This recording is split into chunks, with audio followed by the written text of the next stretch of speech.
All right, so the first question you're probably asking is why should you listen to me, right?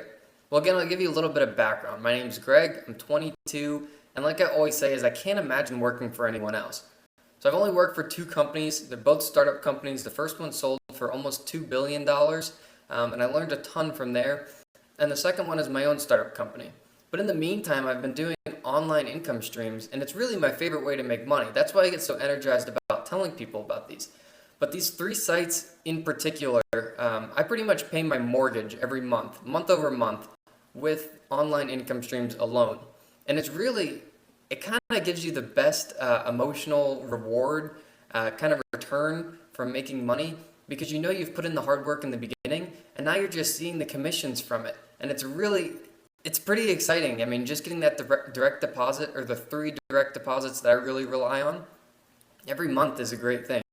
So I've got experience. I'll show you my accounts and all these and how much money they're making. But I really do want to show you these top three sites. I've tried a ton of the other ones, like taking surveys and all like kind of the sketchier ways to make money online. And trust me, these top three are tried, they're true, they work, they're honest sites, they're big sites. So I really want to kind of dive in.